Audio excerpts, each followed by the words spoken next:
Throughout history, the Bible has been a source of inspiration and profound mystery.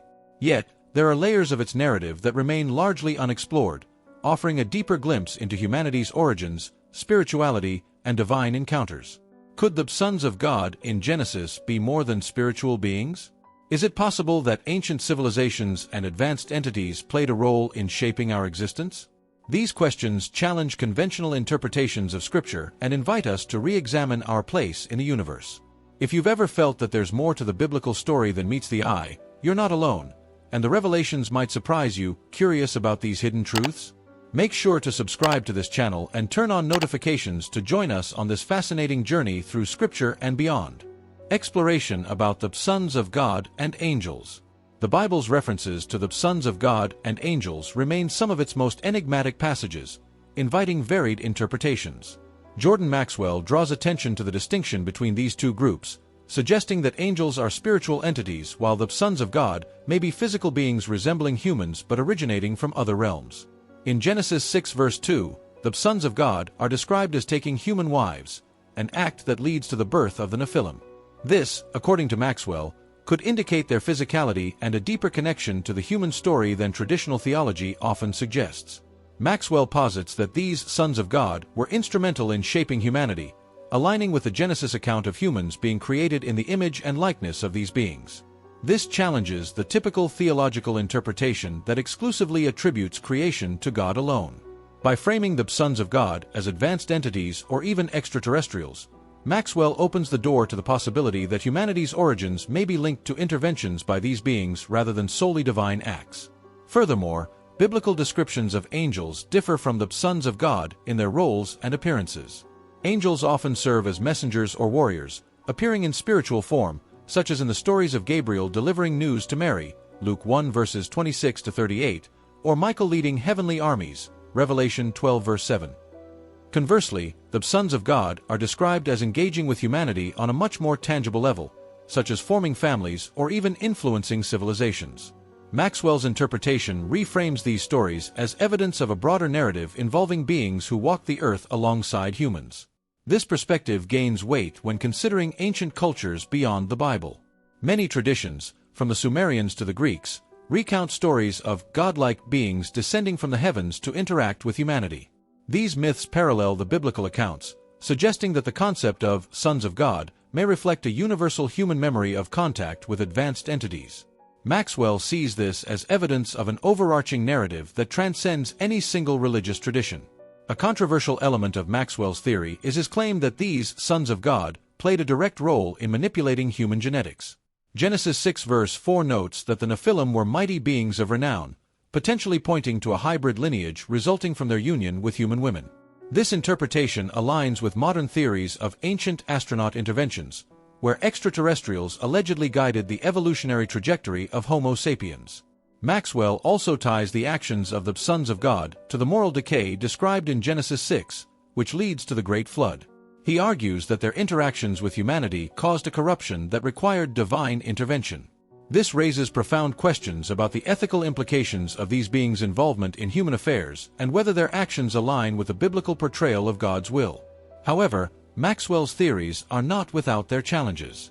Traditional theologians argue that the sons of God should be interpreted within the spiritual framework of angelology and biblical symbolism. They caution against literal readings of such passages, emphasizing the dangers of speculative interpretations that stray from the core message of redemption through Jesus Christ. Maxwell counters by pointing to the ambiguities in the biblical text itself.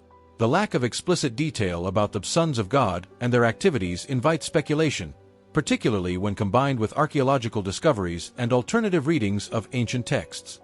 He suggests that these stories may conceal layers of meaning that traditional interpretations overlook, offering a richer understanding of humanity's origins. From a theological perspective, the exploration of these beings raises essential questions about their purpose within God's plan. If the sons of God did indeed influence humanity's development, how do their actions fit into the broader narrative of redemption through Jesus Christ? Maxwell's theories challenge Christians to reconcile these possibilities with core biblical teachings, encouraging deeper study and reflection. Ultimately, the distinction between angels and the sons of God serves as a reminder of the Bible's complexity and the enduring mysteries within its pages. For those willing to explore these narratives, they offer a compelling invitation to reconsider humanity's place in a cosmos potentially teeming with intelligent life. But these questions naturally lead us to another crucial topic: the very act of creation itself and the alternate interpretations of the Genesis account. Alternative interpretation of Genesis. The book of Genesis holds some of the most debated and symbolically rich passages in the Bible. Jordan Maxwell suggests that the traditional understanding of Genesis 1 verse 1, "In the beginning, God created the heavens and the earth," may not fully reflect the original Hebrew text. According to Maxwell, the term Elohim, translated as God, is actually a plural feminine noun, implying gods rather than a singular deity. This interpretation points to a plurality of creators, challenging the conventional view of monotheism in the Bible's creation narrative. Maxwell's reinterpretation of Genesis also extends to the description of creation itself. In Genesis 1 verse 2, where the earth is described as formless and void, he argues that the Hebrew text suggests the earth became formless and void, rather than being created that way. This subtle shift implies a pre-existing creation that was destroyed or rendered chaotic, possibly through a catastrophic event. Such a reading aligns with theories of pre-Adamic civilizations, hinting at an ancient world that predates Adam and Eve. This perspective raises questions about the process of creation described in Genesis. Maxwell posits that the 7 days of creation may represent phases of reconstruction rather than original creation. He emphasizes that the Hebrew word yom, often translated as day, can also mean a period of time, suggesting a more nuanced understanding of the timeline. This opens the possibility that Genesis describes not the beginning of all existence, but rather a specific act of restoration. Further complicating the narrative is the plural use of, "Let us make man in our image," Genesis 1 verse 26. Traditional Christian doctrine interprets this as a reference to the Trinity, but Maxwell sees it as evidence of multiple entities involved in humanity's creation. This interpretation aligns with ancient Mesopotamian myths, such as the Enuma Elish, which also describe multiple gods shaping the world and humanity. Maxwell argues that these parallels reveal shared archetypes or historical truths embedded in human culture. Maxwell also highlights the intriguing differences between Genesis 1 and Genesis 2. The first chapter describes the creation of humanity in general terms, while the second introduces Adam and Eve in a more intimate and localized setting. This discrepancy has led some scholars to propose that Genesis 1 refers to the creation of humanity as a species, while Genesis 2 recounts the origin of a specific lineage. Maxwell's theories add weight to this idea, suggesting that multiple groups of creators could explain these differing accounts. His focus on alternative translations of key words sheds new light on Genesis. For instance, the Hebrew term ruach, often translated as spirit, can also mean wind or breath. Maxwell proposes that such terms may carry hidden meanings, reflecting advanced technologies or phenomena misunderstood by ancient writers. Could the Spirit of God hovering over the waters, in Genesis 1 verse 2, symbolize an advanced presence or technology? Maxwell's theories challenge readers to reconsider the role of divine intervention in Genesis. Was it solely a divine act, or could extraterrestrial or advanced entities have played a part? He points to archaeological discoveries, such as ancient ruins and artifacts, as potential evidence of pre-Adamic civilizations hinted at in the Genesis narrative. These findings raise the possibility that Genesis reflects a blend of historical memory and divine revelation. Critics argue that Maxwell's approach risks undermining the theological significance of Genesis. By focusing on linguistic nuances and parallels with ancient myths, they claim he reduces the Bible to a purely human document. However, Maxwell counters that his interpretations aim to uncover the deeper truths within the text, inviting readers to explore its mysteries with an open mind. For believers, this perspective offers both challenges and opportunities. It encourages deeper study of the Bible's original languages and cultural context, fostering a more comprehensive understanding of its teachings. At the same time, it raises profound questions about the nature of God, humanity, and creation itself. Ultimately, Maxwell's alternative interpretation of Genesis serves as a springboard for exploring broader questions about our origins. If creation was shaped by multiple entities or phases, what does this mean for humanity's relationship with its Creator? Such reflections naturally lead to a re-examination of biblical themes, including the concept of divine sovereignty and the mysterious interplay between humanity and the divine.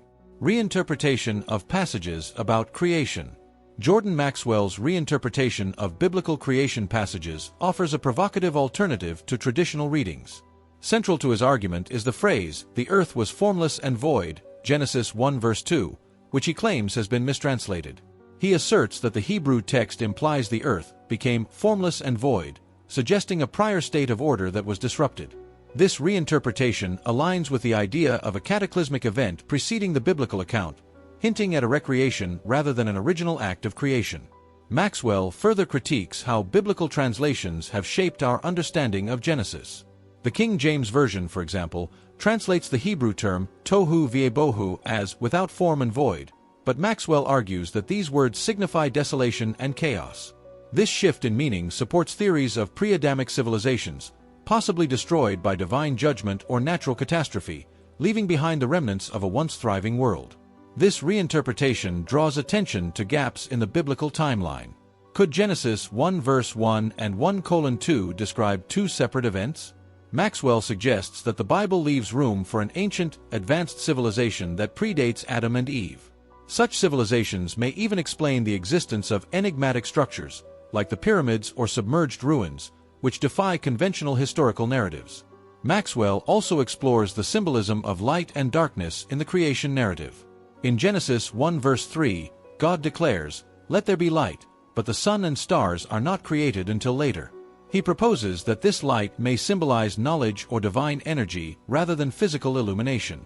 This interpretation echoes esoteric traditions, which view light as a metaphor for spiritual awakening or cosmic intelligence. The separation of waters in Genesis 1 verses 6-7 also intrigues Maxwell. He interprets the waters above and waters below as references to celestial and terrestrial realms, possibly indicating advanced cosmological knowledge encoded in the text. Could this separation hint at an understanding of dimensions or planes of existence beyond our physical reality? Maxwell's focus on language nuances extends to the term deep in Genesis 1 verse 2, traditionally understood as the primordial ocean. He suggests that this term could also refer to a cosmic void or the chaotic remnants of a previous creation. Such interpretations challenge readers to view the Bible not merely as a spiritual text but as a repository of ancient knowledge, potentially bridging the divine and the scientific. Critically, Maxwell's reinterpretation underscores humanity's role in the creation story. If Genesis describes a reconstruction following a catastrophe, humanity emerges as part of a deliberate restoration effort. This perspective imbues human existence with a profound sense of purpose, suggesting that our creation was an intentional act of renewal and hope. Maxwell's theories also invite comparisons to other ancient texts. For instance, the Sumerian epic of Gilgamesh and the Atrahasis epic describe events resembling Genesis, including floods and divine interventions. These parallels suggest that the biblical creation story may reflect shared cultural memories rather than a singular, isolated revelation. While Maxwell's views are controversial, they encourage readers to approach the Bible with fresh eyes. By challenging traditional interpretations, he fosters a deeper engagement with Scripture, prompting believers and skeptics alike to reconsider the complexities of its narrative. His work highlights the importance of studying the Bible's original languages and cultural contexts to uncover hidden layers of meaning. Ultimately, Maxwell's reinterpretation of creation passages serves as a call to explore the Bible's mysteries more deeply. If the creation story reflects not just divine intervention but also echoes of forgotten civilizations, what other secrets might lie within its pages? Such questions naturally lead to an examination of humanity's broader spiritual journey, including the nature of worship and belief. Henotheistic religiosity in Hebrew tradition. Jordan Maxwell challenges the widely held belief that ancient Hebrews were strictly monotheistic. He argues that early Hebrew religion practiced a form of henotheism, worshipping one specific God, Yahweh, while acknowledging the existence of others. This view is supported by various biblical passages, such as Psalm 82 verse 1, where God stands in a divine assembly, judging among other gods. Maxwell sees this as evidence of a polytheistic framework underlying Hebrew worship, later streamlined into monotheism. The term Elohim, often translated as God, plays a central role in Maxwell's argument. Elohim is a plural noun in Hebrew, typically referring to multiple deities. In Genesis 1 verse 26, God says, "Let us make man in our image," which Maxwell interprets as a conversation among multiple entities rather than a singular God. This perspective challenges the traditional understanding of the passage as a reference to the Trinity, suggesting instead a council of divine beings. Maxwell highlights that the Hebrews' choice to worship Yahweh exclusively may have been a political or cultural decision rather than a purely theological one.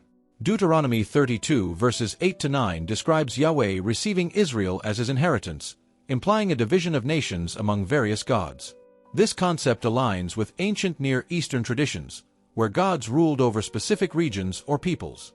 Maxwell argues that this henotheistic framework reveals a more complex spiritual landscape than modern monotheism acknowledges. Ancient Hebrew practices further illustrate this henotheistic tendency. The Bible recounts instances of the Israelites worshipping other deities, such as Baal or Asherah, alongside Yahweh.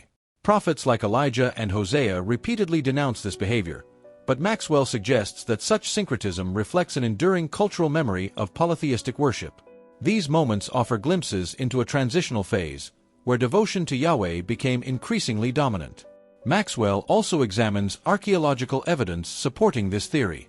Inscriptions from sites like Kuntalat Ajrud mention Yahweh alongside Asherah, a Canaanite goddess, suggesting that the two were venerated together at certain points in history. These findings challenge the notion of an unbroken monotheistic tradition and indicate a more fluid religious identity among the ancient Hebrews. Henotheism, as Maxwell frames it, reflects the Hebrews' practical approach to faith. By choosing Yahweh as their primary deity, they established a unique cultural and spiritual identity that distinguished them from surrounding nations. This choice solidified their covenant with Yahweh, as described in Exodus 19, where the Israelites agree to become his chosen people. Maxwell sees this as a deliberate shift toward exclusive worship, not necessarily an abandonment of earlier beliefs. The transition from henotheism to monotheism, according to Maxwell, was a gradual process shaped by historical events. The Babylonian exile, for example, likely played a significant role in redefining Jewish identity and theology. Stripped of their land and temple, the exiled Israelites focused on Yahweh as the sole source of their hope and survival. Maxwell suggests that this period was crucial in consolidating the idea of Yahweh as the one true God. Maxwell's interpretation also extends to the 10 Commandments. The first commandment, "You shall have no other gods before me," Exodus 20 verse 3, implies the existence of other gods, reinforcing the idea of henotheism. However, it simultaneously demands exclusive loyalty to Yahweh, marking a pivotal step toward monotheistic worship. Maxwell sees this tension as evidence of a religious evolution rather than a static belief system. Critics argue that Maxwell's henotheistic perspective diminishes the theological depth of the Bible. They contend that the biblical author's intent was always to affirm Yahweh's supremacy, regardless of how other gods are referenced. Maxwell counters by emphasizing the importance of historical and cultural context in understanding these texts. He believes that acknowledging the Bible's henotheistic roots enriches its narrative rather than detracting from its spiritual significance. Ultimately, Maxwell's exploration of henotheism invites readers to view the Hebrew scriptures through a broader lens. By recognizing the complexities of ancient worship practices, believers can gain a deeper appreciation for the Bible's historical and theological development. These insights naturally lead to questions about how early Hebrew religiosity influenced later theological concepts, particularly the idea of a chosen people and their role in divine history. Legacies of pre-Adamic civilizations. Jordan Maxwell delves into the concept of pre-Adamic civilizations, proposing that the Bible hints at advanced societies that existed before the creation of Adam and Eve. He argues that Genesis 1 verses 1-2 supports this idea, particularly with the phrase, "The earth was without form and void." Maxwell interprets this as a description of a post-cataclysmic world, implying the remnants of a prior creation. Such theories align with biblical passages and other ancient texts that hint at forgotten eras in human history. Maxwell points to archaeological discoveries, such as underwater cities and megalithic structures, as evidence of these lost civilizations. Sites like the Yonaguni Monument off the coast of Japan and ruins near the Bermuda Triangle could reflect the handiwork of advanced societies wiped out by cataclysmic events. He suggests that these findings are consistent with the biblical narrative of divine judgment, which may have obliterated these earlier societies to pave the way for a new creation. The biblical account of the flood in Genesis 6-9 also ties into this theory. While traditionally associated with Noah, Maxwell suggests that the story could symbolize a recurring theme of destruction and renewal. Ancient flood myths from other cultures, such as the Sumerian epic of Gilgamesh, echo similar patterns, hinting at a shared historical memory of global catastrophes that erased earlier civilizations. Maxwell's interpretation of Isaiah 45 verse 18 adds further weight to his argument. The verse states that God did not create the earth to be empty, but formed it to be inhabited. This suggests that the earth was initially a thriving, populated world before becoming desolate. Maxwell theorizes that the pre-Adamic world was not only advanced but spiritually significant, potentially serving as a testing ground for early divine-human interactions. The existence of pre-Adamic civilizations may also explain peculiarities in the Genesis account. For instance, after Cain kills Abel and is exiled, Genesis 4 verses 13 to 16, he fears for his life and eventually marries a wife. Maxwell highlights that this implies the presence of other people outside Adam's immediate family, potentially remnants of a pre-Adamic population. Such details challenge the traditional view that Adam and Eve were the first humans. Maxwell ties his theories to the enigmatic Nephilim mentioned in Genesis 6 verse 4, described as mighty men of old, men of renown. He suggests that these beings could be survivors or descendants of pre-Adamic civilizations, blending human and divine attributes. This perspective offers a compelling explanation for their advanced knowledge and influence on early humanity. Beyond the Bible, Maxwell draws from other ancient traditions to support his claims. Sumerian texts, for example, describe the Anunnaki, gods who descended from the heavens to interact with humanity. Maxwell sees parallels between these stories and the biblical accounts of the sons of God and Nephilim, suggesting a shared origin for these myths. Critically, Maxwell argues that modern humanity may still be influenced by the legacies of pre-Adamic civilizations. He points to unexplained technological achievements, such as the precision of the Great Pyramid of Giza, as evidence of knowledge passed down from these lost societies. If true, this would imply a continuity of divine or extraterrestrial intervention throughout human history. Skeptics caution against taking these theories too literally, emphasizing the importance of adhering to the Bible's spiritual messages. However, Maxwell counters that understanding humanity's origins, including the possibility of pre-Adamic civilizations, enriches the biblical narrative. He views these ancient societies as part of God's broader plan, reflecting cycles of creation, destruction, and renewal. Exploring the legacies of pre-Adamic civilizations challenges readers to consider the vastness of divine history and humanity's place within it. If these advanced societies existed, their rise and fall serve as powerful reminders of God's sovereignty and the ongoing journey of creation. Such reflections naturally lead to discussions about humanity's genetic and spiritual development, including the possibility of extraterrestrial involvement in shaping our destiny. Extraterrestrial contacts and genetic interventions.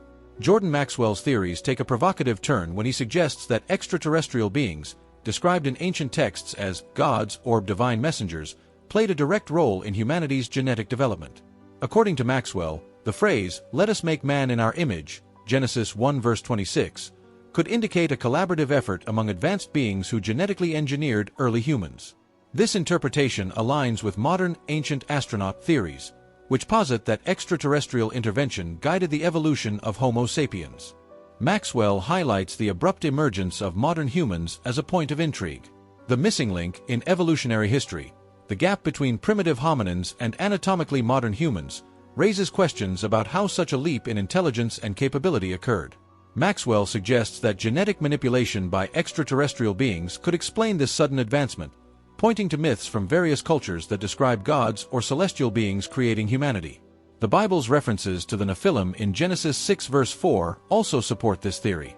Described as the offspring of the sons of God and human women, the Nephilim are often depicted as giants or beings of extraordinary power. Maxwell interprets these accounts as evidence of genetic experimentation or hybridization between extraterrestrial entities and humans. Such narratives could reflect an ancient attempt to merge divine attributes with human biology, creating a superior race. Maxwell also ties these ideas to ancient Sumerian texts, particularly the accounts of the Anunnaki. According to Sumerian mythology, the Anunnaki were gods who descended to Earth and created humanity to serve them. Maxwell draws parallels between these stories and biblical accounts, suggesting that the sons of God, mentioned in Genesis, could be another cultural manifestation of the same phenomenon. Critically, Maxwell explores the implications of extraterrestrial involvement in human history. If advanced beings shaped humanity's genetic makeup, what does this mean for concepts like free will and divine creation?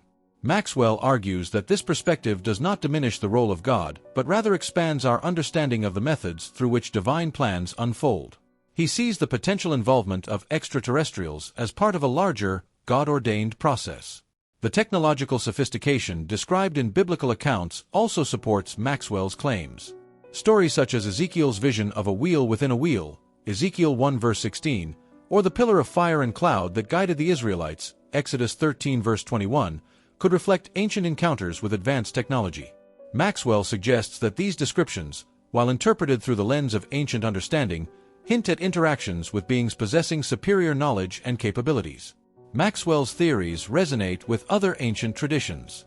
Indian texts like the Mahabharata describe flying vehicles called vimanas, while Mayan carvings depict beings that some interpret as astronauts. Maxwell argues that these global narratives point to a shared history of extraterrestrial contact, which influenced humanity's development across cultures. However, these ideas are not without controversy. Critics argue that Maxwell's interpretations rely heavily on speculation and risk undermining the spiritual essence of biblical teachings. They caution against conflating ancient symbolism with literal descriptions of extraterrestrial activity. Maxwell responds by emphasizing the importance of exploring alternative perspectives to fully appreciate the richness of the biblical narrative. From a theological standpoint, Maxwell's theories challenge believers to reconcile the possibility of extraterrestrial involvement with their faith. If advanced beings contributed to humanity's creation, how does this align with the Bible's portrayal of God as the ultimate creator? Maxwell suggests that such beings could be agents of God's will, carrying out divine plans in ways that humanity has yet to comprehend. Ultimately, Maxwell's exploration of extraterrestrial contacts and genetic interventions raises profound questions about humanity's origins and destiny. If these beings played a role in shaping who we are, what does this mean for our spiritual journey and relationship with God? Such reflections naturally lead to discussions about the enduring influence of these entities in human history, including their potential ongoing impact on religion and governance. The Bible is not just a spiritual text, it's a doorway to understanding the mysteries of our existence. From the sons of God and their interactions with humanity to the possibility of ancient, pre-Adamic civilizations, these narratives expand our understanding of creation and divine purpose. What if the answers to our biggest questions, about life, origins, and destiny, have been hidden in plain sight all along? Now is the time to dive deeper, question the known, and embrace the mysteries. Are you ready to unlock the secrets of the Bible and discover what they mean for your life today? Found this thought-provoking? Don't forget to leave a like and share your thoughts in the comments. Let's explore these mysteries together.